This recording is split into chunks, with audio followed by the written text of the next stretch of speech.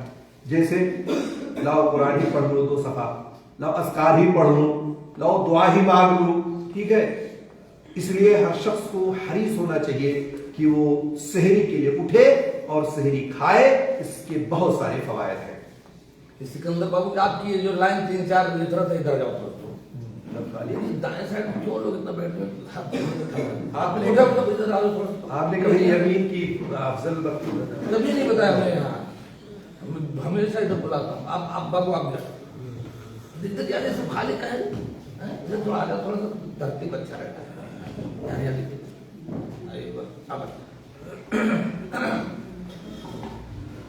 سحری کے بارے میں آپ نے سنا, اس میں ایک خاص بات یہ ہے کہ اس ٹائم آدمی کو تھوڑا دعا کا موقع مل جاتا ہے.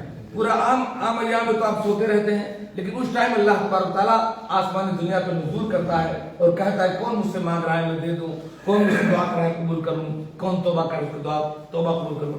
تو اس بہانے آدمی تھوڑا دعا بھی کر سکتا ہے.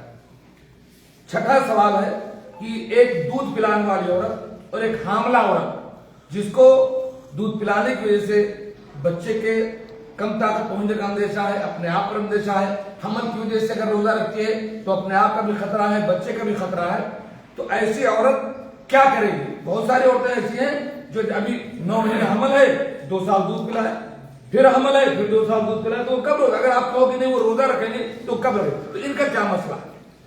حاملہ اور مرضعہ کا جو مسئلہ ہے یہ تو آپ جانتے ہیں کہ حاملہ اور مرضعہ پر اللہ جو ہے, یعنی حمل والی عورت اور دودھ پلانے والی عورت, ان کو رخصت دی ہے اللہ رب العالمین نے.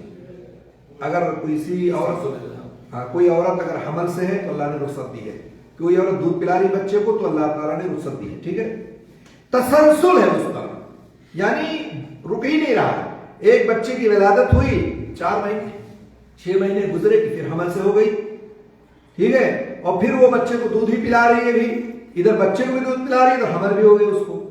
تو اگر یہ صورتحال درپیش ہو کہ اس کو اس بات کا خدشہ ہے کہ اسے نقصان پہنچے گا, اس کے بچے کو نقصان پہنچے گا, تو ظاہر سی بات ہے پھر اس کو رخصت ہے وہ روزانہ ایک مسکین کو کھانا کھلائے.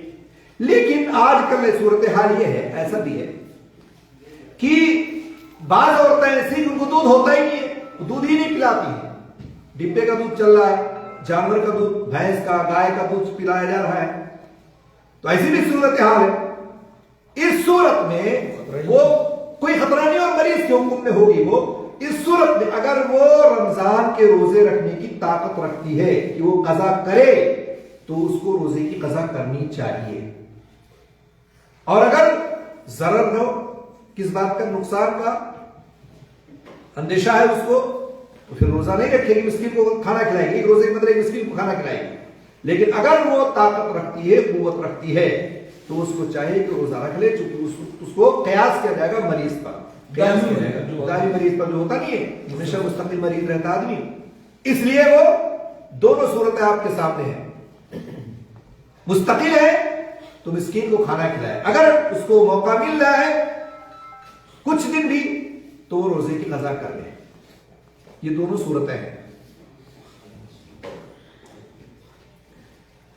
ایک آدمی جو ناپاک ہے, جنابت کے حالت میں ہے, چاہے بیوی سے ہم بستری کیا یا جو ہے خواب آیا اس کو, یا اور پھر رات میں اس کو یہ ہوا غیبت ہے. اور ایک حیض اور نفاس والی عورت جو رات میں پاک ہو گئی, اب وہ اگر رات میں غسل نہ کریں بلکہ فجر کی اذان ہونے کے بعد غسل کریں تو کیا, یا سورج نکلنے کے بعد غسل کریں, ناپاک آدمی یا حائضہ, تو کیا اس سے ان کے روزے پر کوئی فرق پڑے گا؟ ایسی حالت اکثر و بیشتر شادی شدہ لوگوں کے ساتھ پیش آتی ہے کہ وہ شادی شدہ ہیں اور رات میں بیوی سے انہیں بستری کر دی, موقع نہیں ملا کہ وہ غسل کر سکے.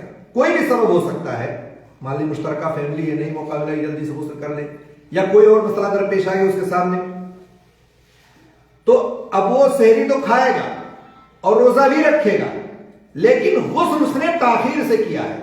مان لیجیے فجر کی نماز کے بعد کیا یا سورج نکلنے کے بعد کیا, تو کیا اس کا روزہ درست ہوگا؟ اس کا روزہ صحیح ہوگا، اس کا روزہ صحیح ہوگا۔ امام نووی رحمہ اللہ نے فرمایا ہے کہ اہل علم کا اجماع ہے کہ ایسا شخص جو جنوبی ہو یا ایسی عورت جو حیض و نفاس سے پاک ہوئی ہو، رات میں پاک ہو گئی لیکن غسل نہیں کر سکی، وہ فجر گزر گیا، صبح ہو گئی، تو اس کے روزے پر کوئی اثر نہیں پڑنے والا ہے۔ البتہ ایسے شخص کو یا ایسی عورت کو چاہیے کہ جتنی جلدی ہو سکے وہ غسل کرے، اس لیے کہ اس کی نماز فجر قضا ہو رہی ہے، اس کی نماز فجر چھوٹ رہی ہے، اس لیے جتنی جلدی ہو سکے وہ کرے۔ کچھ لوگ سوچتے ہیں کہ اب تو ناپاک تھا، ناپاکی کی حالت میں سحری کھاؤں کہ نہ کھاؤں، یا سحری کھا لیا پتہ نہیں روزہ ہوگا کہ نہیں ہوگا۔ یہ شک و شبے کی کوئی گنجائش نہیں ہے۔ سحری کھائے گا، وہ روزہ رکھے گا، اس کے روزے میں کوئی فرق نہیں پڑے گا، بس صرف غسل میں تاخیر ہوئی ہے، اس لیے وہ روزہ ترک نہیں کرے گا، روزہ چھوڑے گا نہیں۔ اسی میں ایک چیز اور ایڈ کر دوں، اس میں سوال میں نہیں آئے گا، وہ کہ اگر کوئی عورت کوئی شخص دن میں محتلم ہو جائے، مان لیجیے آپ روزہ رکھے ہوئے تھے اور روزہ رکھ کے آپ سو گئے دن میں، مثال کے طور فجر سے سوئے ظہر تک، بیچ میں آپ کو احتلام ہو گیا، نائٹ فال ہو گیا آپ کو۔ کچھ لوگ ہمیشہ سوال کرتے ہیں پتہ نہیں میرا روزہ ہوا ہے نہیں، میرا روزہ تو نہیں ٹوٹ گیا۔ احتلام سے یا نائٹ فال سے روزہ نہیں ٹوٹتا ہے۔ آپ اٹھیں، غسل کریں، پاک صاف ہو، نماز پڑھیں، آپ کا روزہ برقرار ہے، روزے پر کوئی جو ہے فرق نہیں پڑے گا، چونکہ احتلام کا ہونا یہ آپ کے اختیار میں نہیں ہے، ٹھیک ہے، اس لیے آپ کے روزے پہ کوئی فرق نہیں پڑے گا، روزہ آپ کا باقی رہے گا۔ اگر کسی قسم میں رمضان کا روزہ ہے، اس کے لیے ضروری کہ اگر رمضان آنے سے پہلے اس بیچ میں اس روزے کی قضا کر لے، لیکن اگر وہ کسی وجہ سے، مجبوری کی وجہ سے یا سستی کی وجہ سے قضا نہیں کر سکا اور اگلا رمضان بھی آ گیا، اب ظاہر بات ہے وہ اس رمضان کے بعد قضا کرے گا، تو اب اس کے اوپر کیا واجب ہے؟ صرف قضا واجب ہے یا کچھ اور واجب ہے؟ ایسا بہت ہوتا ہے کہ بہت سارے لوگ مثال کے طور پر رمضان کے مہینے میں سفر پہ گئے اور شدید تکلیف تھی، سفر میں مشقت تھا، اس لیے روزہ نہیں رکھ سکے، چھوڑ دیا، پورا سال گزر گیا، قضا نہیں کیا انہوں نے، دوسرا رمضان آ گیا اور روزے کی قضا نہیں کیا انہوں نے، تو جمہور اہل علم کے یہاں اس پر روزہ قضا کے ساتھ ساتھ ہر روز کے بدلے ایک مسکین کو کھانا کھلانا ہے، روزے کی قضا بھی کرے اور ایک مسکین کو کھانا بھی دے، کیوں؟ کیونکہ پورا سال گزر گیا، اس نے نہیں قضا کیا روزے کا، دوسرا روزہ آ گیا تو پورا سال گزر گیا، روزہ بھی آ گیا، پھر اس کے بعد اگر روزے کی قضا کر رہا ہے وہ، تو روزے کی قضا بھی کرے اور ایک مسکین کو کھانا بھی کھلائے۔ اور بعض لوگوں کا کہنا یہ ہے کہ تاخیر کی وجہ سے کھانا کھلانا واجب نہیں ہے بلکہ مستحب ہے، اس کی اپنی غلطی ہے، کمی تھی، کوتاہی تھی، غلطی تھی اس کی، نہیں رکھ پایا تو واجب نہیں ہے، اگر کھلا دے تو ٹھیک ہے اور نہیں کھلائے تو کم سے کم روزے کی قضا تو کرنا ہی کرنا اس کو، اور یہی راجے بھی ہے، ٹھیک ہے، یہ بات درست بھی ہے، کیونکہ آیت میں صرف قضا کا ذکر ہے، فعدۃ من ایام اخر، اس لیے آپ کو معلوم ہونا چاہیے اگر ایسی صورتحال ہو تو پہلی بات تو یہ کہ جتنی جلدی ہو سکے قضا کرنے کی کوشش، پورا کرنے کی کوشش کریں، تاخیر نہ کریں، اور کسی سبب سے ہو بھی جائے تو اس کے بعد بھی جتنی جلدی ہو سکے اس کو آپ مکمل کر لیں۔ کیا روزہ رکھنے کے لیے زبان سے کوئی خاص نیت کرنی ہے؟ ایک سوال۔ دوسرا یہ کہ ظاہر بات ہے بغیر نیت کے روزہ نہیں ہوگا، تو کیا ہر رات میں الگ الگ نیت روزوں کی کرنی ہے یا مہینے کے شروع میں ایک بار آدمی نے نیت کر لی تو کافی؟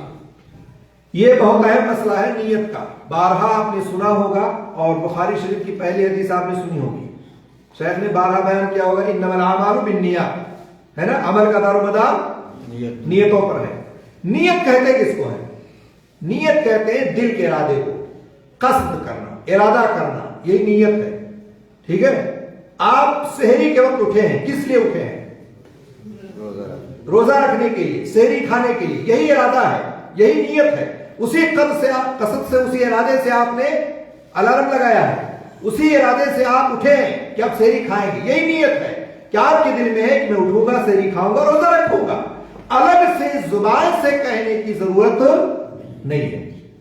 ہمارے ہاں جو نیت کرتے ہیں بے صوم غد نویت من شہر رمضان، میں کل کے روزے کی نیت کرتا ہوں مبارک مہینے میں، جو ہے اس کی کوئی حقیقت نہیں، یہ لوگوں نے اپنی طرف سے بنا لیا ہے، نہ کسی حدیث میں ذکر ہے، نہ کسی صحابی سے اس کا عمل ہے، ایک موضوع من گھڑت بات ہے جو لوگوں نے اپنی طرف سے پیش کر لیا اور کیلنڈروں میں اور جلتریوں میں اور کتابوں میں نوٹ کر دیا، ٹھیک ہے۔ اس کی کوئی حقیقت نہیں, آپ کے دل میں ہے, یکفی, کافی ہے. آپ اٹھے, اور یہی صورتحال نماز کا بھی ہے. میں اس میں واضح کر دوں کہ نماز میں بھی یہی حال ہے. کیا آپ یہ سوچے کہ نماز پڑھنے جا رہا ہوں تو وہاں بھی نماز نیت کرتے نا, نیت کرتا ہوں 4 رکعت کے پیچھے اس پہ شمال کے منہ میرا خانے کعبہ کی طرف وغیرہ وغیرہ کرتے ہیں کہ نہیں؟ یہی صورت ہے. آپ کس لیے اٹھے ہیں؟ وضو کس لیے بنا رہے ہیں؟ نماز کے لیے. مسجد کی طرف کس لیے جا رہے ہیں؟ تاکہ ظہر کی نماز پڑھو. مسجد میں داخل ہوئے کس لیے؟ 4 رکعت سنت پڑھنے آپ, تاکہ ظہر کی نماز اس کے بعد ہوگی. امام آیا اور مؤذن نے اقامت کی, کس کی کہی؟ ظہر کی کہی. یہ سب کیا ہے؟ یہی ارادہ ہے, یہی نیت ہے, یہی آپ کے دل میں ہے کہ میں ظہر پڑھنے جا رہا ہوں. الگ سے زبان سے کہنے کی ضرورت نہیں ہے. یہ یہاں صورت سحری میں بھی ہے کہ آپ الگ سے نیت نہیں کریں گے. رہی بات کیا ہر روز نیت الگ کریں گے اور یا پورے مہینے کی ایک ساتھ کر لیں گے؟ دونوں جائز. چاہے تو آپ ہر روز نیت کریں اور چاہے آپ شروع رمضان میں بیک وقت پورے روزے کی نیت کر لیں. پورے روزے کی نیت کر لیں, مجھے انشاءاللہ پورا روزہ رکھنا ہے, آپ کے دل میں ہے, اور بس کافی و شافی ہے. ٹھیک ہے, تو دونوں شکل آپ کے لیے جائز و درست ہے. اس میں ایک تھوڑی تفصیل ہے کہ اگر ایک آدمی اگر بیچ میں مریض ہو گیا, مسافر ہو گیا, جس کو اس کو روزہ توڑا, اس کو پھر سے نیت کرنی پڑے. اگر مسلسل اس کو کوئی ضرورت نہیں پیش آئی ہے تو شروع کی ایک نیت کافی ہے. اگر بیچ میں مریض ہونے کی وجہ سے روزہ توڑا یا مسافر کی وجہ سے روزہ توڑا تو اس کو پھر سے نیت کرنی چاہیے, ورنہ نہیں کافی. 10واں سوال ہے کہ افطاری کے وقت کی جو دعا ہے, اللہم لک صمت وعلی رزقک افطرت, اس دعا کی کیا حقیقت ہے؟ یہ دعا پڑھنا چاہیے یا افطار کے وقت کون سی دعا ثابت ہے؟ ہمارے معاشرے میں یہی دعا معروف اور مشہور ہے, اللہم لک صمت وعلی رزقک افطرت, ہے نا, اور یہ تقریباً بہت سارے لوگوں کو یاد ہے. لیکن یہ روایت ضعیف ہے, صحیح نہیں ہے. آپ جب افطاری کرنے بیٹھیں تو آپ بسم اللہ کر کے افطاری کریں, اور اس کے بعد اللہ کے رسول صلی اللہ علیہ وسلم نے جو دعا سکھلائی ہے اس دعا کو پڑھیں. ٹھیک ہے, کون سی دعا ہے؟ جو عبداللہ بن عمر رضی اللہ تعالیٰ عنہ بیان کرتے ہیں کہ رسول اللہ صلی اللہ علیہ وسلم افطاری کے وقت یہ دعا پڑھا کرتے تھے, ذهب الظمأ وابتلت العروق وثبت الاجر انشاءاللہ. کیا مطلب اس کا؟ پیاس چلی گئی, رگیں تر ہو گئی, انشاءاللہ اجر ثابت ہوگا یا ہو جائے گا. تو اس لیے یہ دعا ہمیں پڑھنی چاہیے جو دعا صحیح سند کے ساتھ ثابت ہے, نہ کہ وہ دعا جو صحیح سند کے ساتھ ثابت نہیں ہے. تو اس دعا کو یاد کر لیں. اور اسی طرح سے ایک دوسری دعا بھی ہے, ابن عمر کہا کرتے تھے, اللہم انی اسألک برحمتک التی وسعت کل شیء ان تغفر لی. اے اللہ, میں تجھ سے تیری رحمت کا سوال کرتا ہوں, تیری بخشش کا سوال کرتا ہوں, جو ہر چیز پر وسیع ہے, تو مجھے بخش دے. تو آپ افطاری کے وقت اس دعا کو پڑھا کریں اور بسم اللہ کر کے افطاری کریں, اور اس کے بعد آپ اس دعا کو پڑھ لیا کریں. اگر روزے دار دن میں اپنی بیوی سے جمع کر لیا, مشتری کر لیا, تو اس کے اوپر کیا کفارہ ہے؟ پردیسیوں کے پردیسی ہو یا نئی شادی ہوئی تو ہو جاتا ہے. پردیسی تو بیچارے تو ویسے ہی ہیں, لیکن مسئلے کو جاننا چاہیے.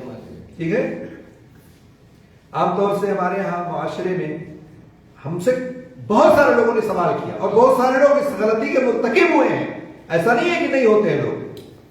پریشان ہے, اب کیا کروں, اب تو ہو گئی غلطی, روزے سے ہے اور روزے کی حالت میں بیوی سے مل لیے دن میں, اب کیا کریں؟ وہ اس تعلق سے آپ یہ جان لیجئے کہ آپ پر روزے کی قضا بھی ہے اور کفارہ بھی ہے. جو روزہ جس دن آپ نے یہ کام کیا اس دن کا قضا بھی کرنا آپ کو, اور اس کے بعد پلس کفارہ بھی دینا ہے. کفارہ کیا ہے؟ بہت خطرناک ہے. پہلا, ایک گردن آزاد کرنا. تو یہ گردن کی آزادی جو ہے یہ تو ناممکن ہے اس وقت. دوسرا جو ہے, اگر اس کی طاقت نہ ہو, گردن آزاد نہیں کر سکتا, وہ غلام آزاد نہیں کر سکتا, وہ تو لگاتار مسلسل 2 مہینے روزہ رکھے گا. وہ بیچ میں کٹ کی گنجائش نہیں ہے. اور 30 دن نہیں رکھ پایا, بیچ میں یہ حالت ہو گئی اس کی, تو 30 کے بعد 60 کیسے رکھے گا؟ لگاتار 60 روزے رکھنے ہیں آپ کو. اور اگر یہ بھی نہیں ممکن ہے کہ روزہ رکھ سکتا ہے, تو پھر کیا کرے؟ وہ 60 مسکینوں کو کھانا کھلائے گا. 60 میں سنے 60 ٹھیک ہے 60 60 روزے 60 مسکین اور گردن کی آزادی. تو اس لیے آپ وہ حدیث سنے ہوں گے, لمبی حدیث ہے کہ ایک آدمی اللہ کے رسول کے پاس آیا, کہا اللہ کے رسول ہلاک ہو گیا, برباد ہو گیا. کہا کیا ہوا؟ کہا میں اپنی بیوی سے ہم بستری کر لیا. اللہ کے رسول صلی اللہ علیہ وسلم نے کہا کہ جاؤ گردن آزاد کرو. کہا میرے پاس طاقت نہیں ہے. کہا اچھا ٹھیک ہے جاؤ 60 روزے مسلسل رکھو. کہا اللہ کے رسول نے 30 کا معاملہ یہ ہو گیا, 60 کا کیسے رکھ پاؤں گا میں, یہ بہت مشکل کام ہے. کہا جاؤ 60 مسکین کو کھانا کھلا دو. کہا اللہ کے رسول میں بہت غریب آدمی میں بھی نہیں کر سکتا میں. تو بیٹھ گیا وہیں پہ. پھر کچھ دیر بعد اللہ کے رسول کے پاس سبزی کی کھجوریں کچھ آئی تھی. تو اللہ کے رسول نے کہا کہاں وہ آدمی جو کہہ رہا تھا کہ میں ہلاک ہو گیا؟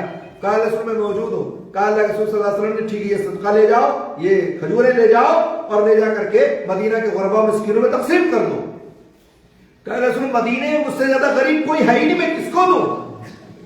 اللہ کے رسول صلی اللہ علیہ وسلم ہنس پڑے. کہا لے جاؤ تم. تو کہنے کا مقصد یہ ہے کہ اگر ایسی غلطی ہو تو آپ کو یہ کام کرنا, کفارہ دینا پڑے گا اور قضا بھی کرنا پڑے گا. اس لیے بہت محتاط رہنے کی ضرورت ہے. شباب ہو, نوجوان ہو, جن کی شادیاں نہیں ہوئی ہو, ٹھیک ہے. اور ایسا نہیں ہے کہ اس میں ایک چیز اور ہے, مرد اور عورت دونوں کا معاملہ ہے. اگر دونوں راضی برضا ہے دونوں کو دینا ہے. یہ جان لیجیے, ایسا نہیں ہے کہ صرف ایک کے لیے ہی, مرد کے لیے.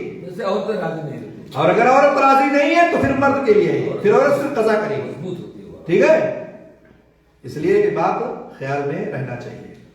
اچھا جی, حضرت روزہ میں خوشبو استعمال کرنے کا کیا ہو؟ خوشبو بہت پسند ہے نا آپ لوگوں کو. شیخ ہمارے اکثر خوشبو دیتے رہتے ہیں نام میں. آپ لوگ خوشبو استعمال کر سکتے ہیں,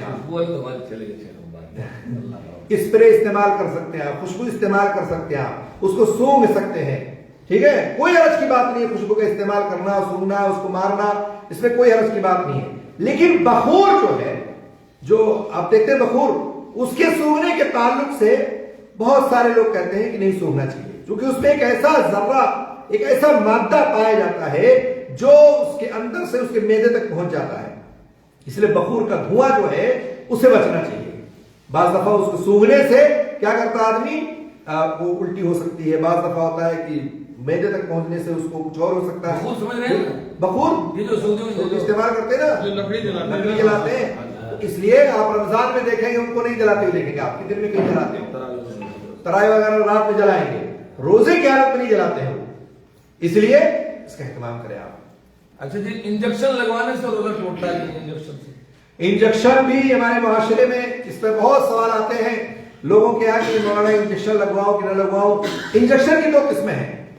انجیکشن پہلی بات تو یہ کہ اگر طاقتور ہے, مقوی ہے, تو آپ کے لیے جائز نہیں ہے, چونکہ وہ غذا کے قائم مقام ہوتا ہے. طاقت مل رہی ہوتی ہے آپ کو اور اس سے آپ کا روزہ ٹوٹ جائے گا. ٹھیک ہے, طاقت کا انجیکشن اگر آپ لگواتے ہیں. دوسرا یہ ہے کہ علاج کے لیے انجیکشن لگوانا جس میں غذائیت نہ ہو, جس میں طاقت نہ ہو اور کھانے پینے جیسا یہ نہیں ہوتا ہے, تو پھر اس سے آپ کا روزہ نہیں ٹوٹے گا. ایک آدمی کا رمضان کا روزہ باقی ہے, اور وہ بیچ میں سوموار کا روزہ یا خمیس کا روزہ یا فلاں نفلی روزہ رکھنا چاہتا ہے, تو کیا یہ نفلی رمضان کی قضا کیے بغیر نفلی روزہ رکھ سکتا ہے کہ نہیں رکھ سکتا؟ عام طور سے آپ نے دیکھا ہوگا کہ جب رمضان کا روزہ مکمل ہو جاتا ہے تو اللہ کے رسول صلی اللہ علیہ وسلم کی حدیث ہے نا, من صام رمضان ثم اتبعه ستا من شوال کان کصیام الدہر, ہے نا. جس شخص نے رمضان کا روزہ مکمل کر لیا اور اس کے بعد رمضان کے بعد شوال کے 6 روزے رکھے تو گویا کہ اس نے ایک زمانہ روزہ رکھا, ایک سال پورا مکمل سال روزہ رکھا. ٹھیک ہے.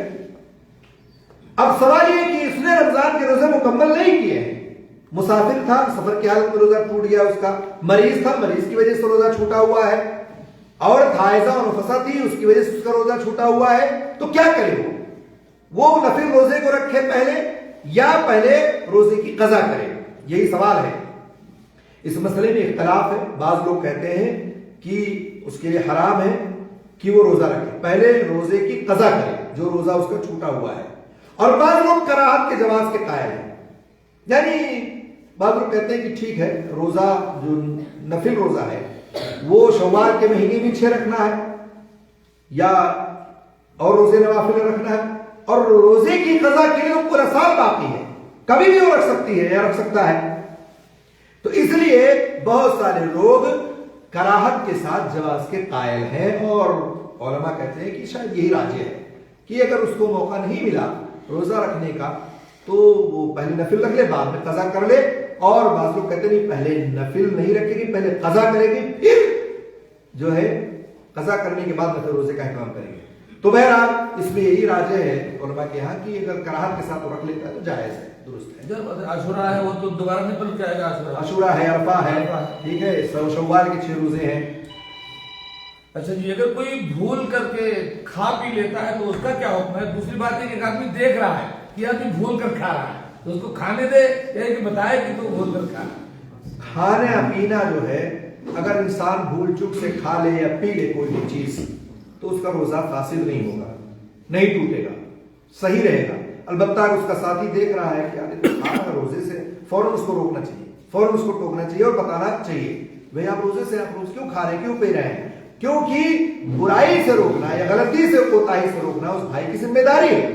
اس لیے آپ بھول چوک کے کھا لیے تو اللہ نے آپ کو کھلایا، لیکن جیسے ہی آپ کو پتہ چلے فوراً آپ کو ہاتھ روک لینا ہے اور رک جانا ہے. اور بھائی کو جو آپ کے بغل میں جو آپ کو دیکھ رہا ہے اس کی ذمہ داری کہ فوراً وہ روکے اور ٹوکے تاکہ آپ کا روزہ خراب نہ ہو. کوئی آدمی رمضان میں بیماری کی وجہ سے روزہ نہ رکھ سکا لیکن اسے بعد میں مہلت نہیں ملی، مر گیا. یا حیض و نفاس والی عورت جس نے روزہ نہیں رکھا تھا، بعد میں اس کو روزہ رکھنا تھا، اسے مہلت نہیں ملی اور وہ وفات پا گئی، تو اب اس روزے کا کیا حکم ہوگا؟ ایسی عورت یا ایسا شخص جس کو مہلت ہی نہ ملے اس پر کچھ نہیں ہے. مان لیجیے روزہ کا مہینہ ختم ہوا اور عید کے دن اس کی وفات ہو گئی، عید کے دوسرے وفات ہو گئی، ٹھیک، عید کے روزہ رکھنا حرام ہے، دوسرے دن اس کی وفات ہو گئی تو مہلت تو نہیں ملی نا اس کو. تو جب مہلت نہیں ملی تو اس پر کچھ نہیں ہے اور نہ اس کے ولی پر کچھ ہے. اس کے ولی یعنی اس کے اور دیگر جو لوگ پیچھے ہیں. اور کیوں نہیں ہے؟ کیونکہ اس کو قضا کے لیے وقت ہی نہیں ملا، دوسرے تیسرے اس کی وفات ہو گئی. یا ایسے ایک عورت ہے حائضہ ہے، روزہ ختم ہوا اور اس نے روزے چھوٹے ہوئے تھے اور عید کے بعد اس کی مثال کے طور پر پھر 4 دن خون آنا شروع ہو گیا، یا بچے کی ولادت ہو گئی عید کے بعد یا عید کے دن اور اس کے بعد اس کو قضا کرنے کی مہلت ہی نہیں، اسی میں وفات ہو گئی اس کی، تو نہ اس کے اوپر کچھ ہے نہ اس کے ولی پر کچھ ہے، اس لیے کہ اس کو روزہ قضا کرنے کی جو ہے مہلت ہی نہیں. اس کے برعکس جس پر رمضان کے روزے کی قضا تھی اسے مہلت بھی ملا، اب رکھ لیں گے، تب رکھ لیں گے، اب رکھ لیں گے، تب رکھ لیں گے، نہیں رکھ پایا اور وفات پا گیا، اس کا کیا حکم؟ ایسا بھی ہے کہ کچھ لوگ ہوتے ہیں روزہ رکھے نہیں رکھے، چھوٹ گیا سفر میں بیماری کی وجہ سے اور موقع ملا لیکن نہیں رکھ رہے ہیں. بعض دفعہ ہوتا ہے اچھا ٹھیک ہے ٹھنڈی میں رکھ لیں گے، تھوڑا دن چھوٹا ہو جائے گا، ہے نا، فلاں ٹائم رکھ لیں گے، یا یوم الخمیس یوم الاثنین کو رکھ لیں گے، ہر روز ہر ہفتے ان کا یہی مسئلہ ہوتا ہے اور وفات ہو گئی. تو جمہور علماء کے نزدیک یہ ہے کہ اس کے ولی اس کی طرف سے روزہ رکھیں گے، اس کے ولی جو ہے اس کی طرف سے روزہ رکھیں گے. دوسرا قول یہ ہے کہ سوائے نذر کے کوئی روزہ نہیں رکھا جائے گا. اس نے اگر نذر مان رکھی تھی کوئی تو اس کے ولی اس کی طرف سے روزہ رکھیں گے. اس کے علاوہ دوسرے روزوں میں صرف کھانا کھلایا جائے گا. نذر کا روزہ ہے تو ولی رکھیں گے اس کی طرف سے، اور اگر رمضان کا روزہ چھوٹا ہوا تھا اور نہیں رکھا، مہلت بھی ملی اس کو، تو بعض علماء کہتے ہیں کہ صرف اس کی طرف سے کھانا کھلا دیا جائے گا. سمجھ بات آئی؟ روزے کی حالت میں دانت نکلوانے کا کیا حکم ہے؟ اور دانت سے پھر اس کو جو خون نکلتا ہے تو کیا اس سے روزہ ٹوٹے گا دانت نکلوانے سے؟ کئی بار ایسا ہوتا ہے. ایسا بہت ہوتا ہے، آدمی مریض ہو جاتا ہے، دانت میں درد ہو گیا، ڈاکٹر کے یہاں پہنچا، ڈاکٹر نے کہہ دیا کہ بھائی اس کو نکالنا ہی پڑے گا. تو اگر روزے کی حالت میں دانت نکلوا دیا جائے، ٹھیک ہے، اور خون بھی بہنے لگے، نکلنے لگے، تو اس کا روزہ خراب نہیں ہوگا، اس کا روزہ فاسد نہیں ہوگا، نہ ہی خون نکلنے سے اس کے روزے پر کوئی اثر پڑے گا. کیونکہ کچھ لوگ یہ سمجھتے ہیں کہ خون نکل گیا تو روزہ ٹوٹ گیا. کب روزہ ٹوٹے گا اس کا؟ جب اس خون کو نکل جائے، خون نکلا اور اس نے باہر نہیں کیا، اور اس طرح سے خون کا نکلنا اس کے لیے حرام ہے. اور اللہ تعالیٰ نے فرمایا حرمت علیکم المیتۃ والدم، جو آیت ہے نا سورہ مائدہ وغیرہ میں ہے، تم پر یہ خون وغیرہ حرام کیا گیا اور مردار وغیرہ. اگر اس کو نگل گیا تو روزہ ٹوٹ جائے گا. البتہ اگر اس نے خون نگلا نہیں، دانت نکال دیا گیا، خون ہے اس کو تھوک دیا، تو اس کا روزہ نہیں باطل ہوگا، نہیں ٹوٹے گا. دونوں میں فرق سمجھے، نگل گیا تو ٹوٹ گیا، نہیں نگلا تو نہیں ٹوٹے گا. یہاں پہ ایک فرق ہے، روزے کی حالت میں کان اور آنکھ میں ڈراپ ڈال سکتا ہے کہ نہیں، اور ناک میں ڈراپ ڈال سکتا ہے. ناک میں، ہاں یہ کان کان اور فرق ہے. آنکھ اور ناک، کان میں اور آنکھ میں دونوں جگہ آپ ڈراپ ڈال سکتے ہیں، آپ کا روزہ فاسد نہیں ہوگا، خراب نہیں ہوگا. البتہ ناک میں ڈالنے سے آپ کا روزہ فاسد ہو جائے گا. کیوں؟ کیونکہ آپ دیکھیں کہ ناک کے ذریعے سے معدے تک کھانا پہنچایا جاتا ہے. ڈاکٹروں کے ہاں دیکھا مریض کیا کرتے، مریضوں کا معاملہ جب وہ منہ سے نہیں کچھ کھا سکتے تو ناک میں پائپ ڈالتے ہیں نا، اور اس کے ذریعے سے کھانا پہنچایا جاتا ہے معدہ تک. تو ناک جو ہے یہ معدے تک پہنچنے کا ایک ذریعہ ہے جس کے ذریعے سے کھانا پہنچایا جاتا ہے. تو جب ناک میں آپ ڈراپ ڈالیں گے تو سیدھے معدے تک جاتا ہے، لیکن آنکھ اور کان میں اگر جب آپ ڈالیں گے تو اس سے آپ کا روزہ نہیں ٹوٹے گا. اسی طرح سے کچھ لوگ ہر سوال کرتے ہیں سرما لگانے سے روزہ ٹوٹے گا کہ نہیں ٹوٹے گا. سرما لگانے سے بھی آپ کا روزہ نہیں ٹوٹے گا. جب ڈراپ ڈال سکتے ہیں تو سرما کیوں نہیں لگا سکتے؟ ایسی تیل وغیرہ لگانے سے سر پر، کچھ لوگ کہتے ہیں تیل وغیرہ لگا سکتے کہ نہیں لگا سکتے، لگا سکتے، اس سے بھی آپ کا روزہ فاسد نہیں ہوگا. رمضان کی حالت میں، روزے کی حالت میں آپ سرما لگائیں، آپ جو ہے تیل لگائیں، آپ خوشبو استعمال کریں، آپ اسپرے استعمال کریں، آپ کان میں دوا ڈالیں، آپ کان جو ہے آنکھ میں دوا ڈالیں، آپ رومال وغیرہ جو ہے تر کر کے اپنے سر پر رکھ لیں، اس سے آپ کا روزہ فاسد نہیں ہوگا. البتہ صرف اور صرف ناک میں ڈالنے سے آپ کا روزہ ٹوٹ جائے گا. ایک آدمی جو سانس کا مریض ہے، دمہ کا مریض ہے، جسے بخاخ اور اسپرے لینا پڑتا ہے، تو کیا وہ حالت روزہ میں اس اسپرے اور بخاخ کو لے سکتا ہے؟ جائز ہے، لیکن یہ ہے کہ معدہ تک نہیں پہنچتا ہے وہ، بلکہ وہ ہوا کی نالیوں تک ہی پہنچتا ہے. وہ جو اسپرے ہوتا ہے وہ کھانا تو ہے نہیں، وہ صرف نالیوں کو اوپن کرتا ہے، ٹھیک ہے، کھانا نہیں ہے. وہ سب لیتا ہے جب وہ معدہ جو اس کا وہ نالی کھل جاتا ہے، اور وہ کھانے پینے کے حکم میں بھی نہیں ہے، ٹھیک ہے. اس لیے اس کا روزہ جائز و درست ہے. روزے کی حالت میں خود بخود قے آ جائے یا ایک آدمی پریشان ہے ہاتھ ڈال کر کے قے کرتا ہے، تو کیا ان دونوں میں کوئی فرق ہے؟ دونوں میں بہت واضح فرق ہے. ایک شخص سے بیمار ہے، اس کو متلی آئی آٹومیٹک قے ہو گیا، اور ایک شخص ہے بیمار نہیں ہے، انگلی ڈال لی یا کوئی ایسی چیز ایسی جگہ پہنچ گیا، سونگھ لیا جس کی وجہ سے وہ جان بوجھ کے وہاں گیا تھا اور اس کو قے آ گئی. تو دونوں فرق ہے. خود بخود قے آنے سے روزہ فاسد نہیں ہوگا، نہیں ٹوٹے گا. اور اگر وہ سبب بنا قے کرنے کا، خود وہ بن رہا ہے، تو اس کا روزہ ٹوٹ جائے گا. تو یہ دونوں میں فرق. آٹومیٹک آ گیا تو روزہ نہیں ٹوٹے گا، اور اگر اس نے کسی سبب کی بنا پر قے کیا ہے، انگلی ڈال دی یا سونگھ لیا ایسی چیز جس وجہ سے اس کو قے آ رہا ہے، تو اس کا روزہ ٹوٹ جائے گا، فاسد ہو جائے گا. اس سفر کا اطلاق کہتے ہیں روزے دار روزہ کب توڑ سکتا ہے، اور نمازی آدمی نماز کب قصر کر سکتا ہے؟ کتنی دور کا سفر ہونا چاہیے، کتنے کلومیٹر؟ سفر تو آپ جانتے ہیں کہ قصر کی نماز، قصر جو کرتے ہیں نماز میں عام طور سے 80-83 کلومیٹر اگر آپ سفر کرتے ہیں، ٹھیک ہے. بعض اہل علم نے اسے عرف سے اعتبار کیا. عرف سے مطلب جس ماحول میں آپ، جس معاشرے میں آپ رہ رہے ہیں، وہاں سفر کس کو مانا جاتا ہے، کس کو آپ سفر کہتے ہیں. اب ایک آدمی یہاں سے انیزا جائے 25-30 کلومیٹر، ہمارے اس کو سفر نہیں مانیں گے یہاں. اور یہی چیز اگر آپ 40 کلومیٹر اپنے ملک میں آپ چلیں تو آدمی کو صبح سے لے کے شام تک گزر جاتا ہے. کتنا مشقت طلب ہوتی ہے، اس کو 40 کلومیٹر آنے اور جانے میں پورا دن چلا جاتا ہے. تو جس معاشرے میں آپ ہیں، اس معاشرے میں عرف کے اعتبار سے ہوگا کہ وہاں کس کو سفر مانتے ہیں، ٹھیک ہے. تو جو لوگ مسافر ہیں وہ اس بات کو جانتے ہیں. اگر سفر آپ اس طرح سے کرتے ہیں کہ مثال کے طور پر آپ مشقت طرف سفر ہے، تکلیف دہ سفر ہے آپ کا، تو آپ روزہ نہ رکھیں، آپ پر روزہ رکھنا حرام ہے. اور اگر آپ کا سفر ایسا ہے کہ اس میں مشقت نہیں ہے تو آپ کو رخصت ہے، جائز ہے کہ آپ روزہ رکھ سکتے ہیں، اور آپ کی رخصت ہے کہ آپ روزہ توڑ بھی سکتے ہیں، ٹھیک ہے. اس لیے آپ سفر میں ان باتوں کا خیال رکھیں. اور ایسے ہی لوگوں کو سفر کی رخصت سے جو ہے دی گئی ہے جو لوگ سفر ہمیشہ کرتے ہیں. سوالات اور بہت سارے ہیں لیکن میں آج پروگرام یہیں ختم کرتا ہوں. انشاءاللہ باقی سوالات آپ سامنے بعد میں، تاکہ تاخیر میں بعد میں آپ کو شکایت کریں ارے یار بڑا لمبا کر دیا، اگلی بار جانا ہی ہے. تو میں ختم کرتا ہوں، سوالات ختم کرتا ہوں. جزاک اللہ خیر. ویسے بھی بہت سارے سوالات آ گئے ہیں، اور اگر کسی کے پاس کوئی سوال اس تعلق سے ہو جو ذہن میں ہو تو کر بھی سکتا ہے. عام طور سے ایک سوال آخر میں کہہ دوں جو عام طور سے لوگ اکثر رمضان کی حالت میں سوال کرتے ہیں کہ منجن کر سکتے ہیں کہ نہیں کر سکتے ہیں. ٹوتھ پیسٹ، ٹھیک ہے، تو روزے کی حالت میں ٹوتھ پیسٹ کر سکتے ہیں، جائز ہے، کوئی حرج نہیں ہے.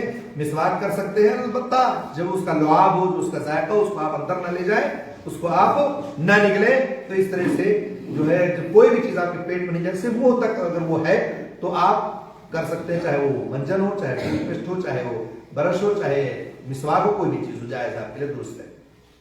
ایک سوال یہ ہے کہ جیسے حدیث میں 9 میل یا 3 فرسخ سفر کی متعین کیا گیا کہ مطلب 9 میل ہونا چاہیے یا 3 فرسخ، تو ملا کر کے 1 میل کا تقریباً 3 کلومیٹر اور 1 فرسخ کا 3 میٹر، تو ملا جلا کر 9 میل ہو جاتا ہے. تو 9 تک 27-28 کلومیٹر علماء بتاتے ہیں. تو اس کا اعتبار کریں یا حدیث کریں؟ کئی ایک اس میں حدیثیں اس تعلق سے آئی ہیں. 9 میل، 48 میل، 48 کلومیٹر، ٹھیک، 30 کلومیٹر، 27 سے 9 27 کلومیٹر، ٹھیک ہے. اسی لیے تو عرف کا اعتبار کیا گیا ہے. وجہ کیا کہا گیا عرف کا اعتبار؟ اس لیے کہ کسی معاشرے میں آپ دیکھیں، مثال کے طور سعودی عرب میں اس وقت 32 کلومیٹر چل کر کے آیا ہوں، لیکن عرف میں یہاں اس 32 کلومیٹر کو وہ سفر نہیں مانا جائے گا. ٹھیک ہے، ہم یہاں آئے اور بولے نہیں ہم تو جمعہ نہیں پڑھیں گے، ہمارے پر جمعہ نہیں ہے. عرف کا اعتبار اسی لیے کیا گیا ہے. اور یہی چیز ہمارے ملک میں ہے. اگر ہم وہاں 32 کلومیٹر چلے جائیں تو وہاں اسی لیے کہا گیا ہے کہ کہیں پر 30 کلومیٹر کو سفر مانا ہی نہیں جاتا ہے، اور کہیں پر 30 کلومیٹر اتنی مشقت طلب ہے کہ ہر حال میں وہ سب مسافر ہی. تو اگر اپنے معاشرے میں آپ 30 کلومیٹر 27 کلومیٹر پہ کرنا چاہیں تو کر سکتے ہیں. بہت سارے لوگ کرتے بھی ہیں، بہت سارے لوگ جواز کے قائل بھی ہیں. محمد بجوا سے جھنڈا نگر جاتے ہوئے قصر کرتے تھے. مولانا عبدالسلام صاحب 7 کلومیٹر. مولانا عبدالسلام صاحب کہتے ہیں جب ٹکریا سے آتے تھے اٹوا تو کرتے تھے. اصل میں وہ جو حدیث آپ پیش کر رہے ہیں اس میں یہ کہ اللہ رسول نے وہاں کیا، یہ نہیں کہ وہ متعین کیا. بہت سارے لوگ کہتے ہیں کہ وہ ایک عمل آپ کا ہے، آپ نے یہ نہیں بتایا کتنے پر قصر کرنا ہے، اتفاق سے آپ نے اتنے پر کیا ہے. تو صحیح بات ہے کہ کسی حدیث میں کسی کلومیٹر اور فرسخ کی کوئی واضح دلیل نہیں ہے. اس لیے اللہ ابن تیمیہ اور ابن سیمین رحمۃ اللہ علیہ یہی کہتے ہیں کہ عرف میں جب آپ محسوس کرتے بھیا مسافروں میں ہے خلاف. ایک سوال کہ ایک انسان ہے مثال کے طور پر 1 مہینہ سفر کرتا ہے، 1.5 مہینہ 2 مہینہ، تو نماز کو جو قصر کرے گا مطلب کتنے دن کرے گا؟ ہمیشہ کرے گا یا مطلب جماعت پا جائے گا تو قصر نہیں کرے گا؟ اور اگر تنہا اکیلا ہے تو کیا لگاتار نماز کو قصر کرتا ہی پڑے گا؟ کیونکہ سفر میں قصر کرنا افضل ہے. تو کتنے دن کرے گا قصر؟ اگر سفر کی مدت متعین نہیں ہے، مدت اگر متعین نہیں کہ اب جانا ہے کہ کل جانا ہے کہ پرسوں جانا ہے، اچھا ایک ہفتے بعد جانا ہے، اگر مدت متعین ہے تو جتنے دن تک اتنے دن تک وہ قصر کرے گا. میرے ایک ڈرائیور ہے روزانہ 200 کلومیٹر ادھر مارتا ہے، عمرہ والے ان کو کر سکتا ہے. ہاں مسلسل پورا مہینہ وہ چلاتے ہیں گاڑی چھوڑ دیتے ہیں، وہ کر سکتے ہیں، ہمیشہ کر سکتے ہیں. اور اگر مدت متعین ہے، مان لیجیے آپ مثال کے طور پر ہم یہاں سے ریاض گئے اور ہمیں پتا ہے کہ مجھے 15 دن تک کے لیے جانا اور وہیں رکنا ہے، اس کے بعد آنا 15 دن کے بعد، ٹھیک ہے. اب سوال نہ کریں کیونکہ ہماری ابھی اور چلیں ٹھیک ہے انشاءاللہ. تو مدت متعین ہے تو آپ 4 دن کے بعد پوری نماز ادا کریں گے. 4 دن کے بعد پوری نماز ادا کریں. اگر مدت متعین نہیں ہے اگر تو آپ جب تک ہے جب تک آپ اصل کریں. اللہ آپ کا خیر دے. بہت بہت شکریہ ہمیں روزے کے مسائل کو سننے سننے. بس سنو یہ 5 منٹ اور بس. ایک سوال اسی لیے تو میں روک رہا تھا. ایک سوال ہے کہ یہ جو روزہ افطار کی جو دعا ثابت ہے اللہ کے وسلم سے وہ کس کو یاد ہے؟ افطار کرنے کی جو دعا ثابت ہے وہ کس کو یاد ہے؟ کوئی بتائے گا کہ ہاتھ اٹھائے. افطار کی جو دعا ثابت ہے 1 2 3 بس 3 لوگوں کو یاد ہے. 4 آپ کو بھی یاد ہے؟ اٹھاؤ اچھے سے. 4 1 2 جب آپ کو بھی یاد ہے افطار کی جو دعا ثابت ہے اللہ کے نبی نے جو بتایا ہے اٹھا کر کے رکھو. ثابت والا جو ثابت ہے جو شیخ نے بتایا کہ یہ دعا ہے.